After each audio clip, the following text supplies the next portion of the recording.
memória da cultura corporal, educação, esporte e lazer na Bahia e Brasil, foi a iniciativa da professora Cecília, que já em reuniões de departamento ao longo desse semestre, já vinha pensando e convidando os colegas e nas discussões sobre a montagem desse evento, né?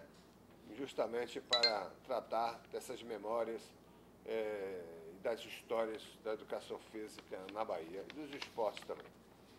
E dando sequência a essa mesa, uma mesa 2, que trata desse mesmo tema, história e memória do esporte e lazer no Brasil e na Bahia, temos como convidados aqui o professor Lauro Gurgel, professor formado em Educação Física, mestre em Educação Física, doutorando também em Educação Física pela Universidade da Madeira, em Portugal, né?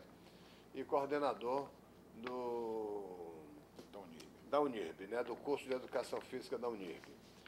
O nosso colega professor Roberto Colavope, também formado em Educação Física na Universidade Católica de Salvador, professor do nosso Departamento de Educação Física, na UFBA, é mestre em Educação e agora também doutorando em Educação também pela UFBA, né? Fazendo parte aqui, mas lá depois você pode vir para cá também, certo? A nossa colega professora Soraya Correia, né? Formada também em Educação Física pela UFBA e mestra em Educação Física. Está fazendo doutorado também? Na UFSC, em Educação Física, né? E nós vamos, nessa mesa, tratar dessas memórias. E vamos conversar aqui, eu acho que posso começar com o professor Gurgel, nosso convidado, né? As visitas primeiro. Isso, as visitas primeiro. E podemos destinar aqui uns 20 minutos. Pode ser. Uns 20 minutos para você, depois uns 20 minutos para você, e depois nós abrimos uma bela discussão aqui sobre os temas abordados, ok? Bom, pessoal, primeiro eu queria agradecer à Universidade Federal pelo convite, né? A professora Cecília, a professora Anália, que está à frente desse trabalho. Dizer que é um prazer, né, muito grande estar aqui tentando contribuir de alguma maneira com a nossa memória, né? Eu tenho dito sempre, nas oportunidades que tenho, de que a gente precisa estar escrevendo essa memória todos os dias, né? Parte dessa memória que a gente vai bater, desse papo que a gente vai ter aqui hoje, uma parte significativa dessa história eu vivenciei como sujeito da própria história, né? Comecei a ensinar muito cedo, né? Fui aluno aqui de Hélio, por exemplo, na Universidade Católica, e já em 78 eu começava a ensinar e tinha meu primeiro contrato como professor. Então, de 78 para cá, eu vivi a vida como professor. E antes de 78, portanto, desde 68 até 78, eu vivi como atleta, como estudante escolar e tal. Então, eu fiz aqui, na verdade, nós vamos fazer, na verdade, aqui um bate-papo sobre tentando resgatar um pouco da história da educação física brasileira, mais especificamente da Bahia, a partir dos anos 40. Né? Eu tive a oportunidade de estar no ICEA, que é o Instituto Central de Educação Isaías Alves, onde lá eu tive 2 professores, que foram os 2 primeiros professores de Educação Física do Estado da Bahia, formados pela Escola Nacional. O professor Pinto, né? Antônio Manuel de Souza Pinto, que formou na Escola Nacional do Rio de Janeiro em 1942, portanto, foi aluno de Inesio Pena Marinho, entre outros. E o professor Hamilton Rocha, que é depois do professor Pinto, formado em 44, né? Ambos contemporâneos, portanto, da Educação Física na Escola Nacional. E fora do ICEA, também tive a oportunidade de conhecê-lo, vivo também. Pinto, eu fui aluno de Pinto, né?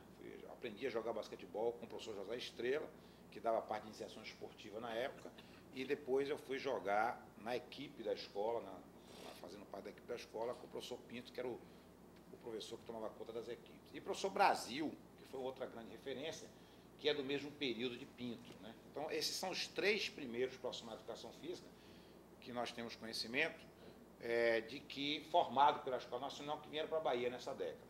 Em seguida, veio um outro grupo maior, que saiu daqui para o Rio de Janeiro, que aí foi capitaneado depois aí pelo professor Alci Ferraro, professor Fernando Chagas, professor Alci Miranda, Miranda, Nilton da Costa Miranda, professor José Estrela, Dulce Suzá, Elita Martins, Rilza Bucão, aí tem uma equipe de os Coelhos, Zé Coelho, Raimundo Coelho, então todo esse povo, esse pessoal, muitos deles ainda estão vivos. Estava conversando antes aqui do início do nosso trabalho, conversando aqui com o Robertinho e com ele, que essas pessoas ainda estão vivas, o que é melhor. Né? O professor Pinto, o professor Hamilton, o professor Brasil já morreram, os primeiros, mas os demais estão vivos aí ainda. Né? José Estrela, enfim, uma equipe de uns 30 colegas professores que na época foram para a escola. Isso já é década de 50, tá? Final da década de 40, portanto, Alci é o primeiro a se formar depois dessa geração e vem para a Bahia. Então, na década de 50, teve esse boom de pessoas. E nessa época, a educação física no Estado era muito dirigida, era organizada, era gerida, vamos assim dizer, pelo chamado Departamento de Educação Física do Estado, que era atrelado à Secretaria de Educação do Estado, que era o DEFRE. No primeiro momento era o Departamento de Educação Física, no segundo momento entrou para DEFRE, Departamento de Educação Física e Recreação, né? E que, nesse momento, é um departamento dentro da estrutura educacional do Estado da Bahia, através da Secretaria de Educação, que funcionava para movimentar o esporte escolar, em tese, né? E aí os JEBs, os Jogos Estudantis, e ainda na década de 50 surge através do DEFRE, e teve um período que foi DEFEBA, que foi no período de 60, né, dirigido inclusive pelo então professor José Estrela, foi criado na gestão nos anos 50, portanto, ainda no início dos anos 50, e aqui tem 3 pessoas que participaram em gerações distintas, né? A Olimpíada Baiana Primavera, que foi o grande marco, o grande ícone do esporte baiano, começando aí por volta da década de 50 e terminando no início da década de 70, por volta de 72, acontece a última Olimpíada.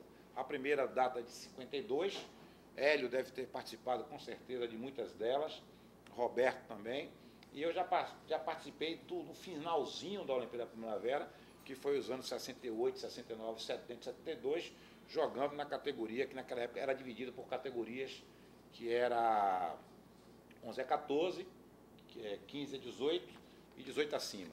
Eram 3 categorias. Nessa época, o esporte escolar teve ainda que fosse o esporte da perspectiva institucionalizada, o esporte de rendimento. Era essa a perspectiva que se apontava.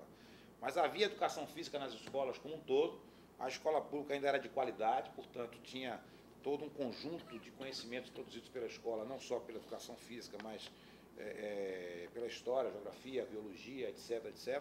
Havia muito trabalho, muita cultura, muito cinema, muito teatro, os movimentos estudantis eram muito fortes, o Grêmio Livre, do qual eu fui, inclusive, presidente do Grêmio do ICEA, por exemplo, para informar.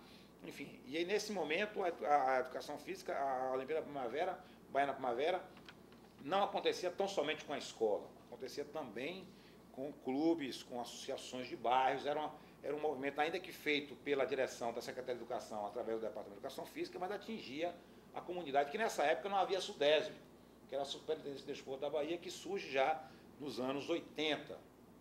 Portanto, a década de 60 foi uma década muito fervorosa, tanto do ponto de vista do esporte, como do ponto de vista político, como do ponto de vista cultural, etc, etc. Com o advento da ditadura militar, que é fomentada ideologicamente pelo capital americano, portanto, pelo United States of the America, Estados Unidos da América, que foi quem capitaneou na época da Guerra Fria todos os movimentos ditatoriais da América Latina, mais precisamente Brasil, Argentina, Chile, foi ideologicamente capitaneado pelo governo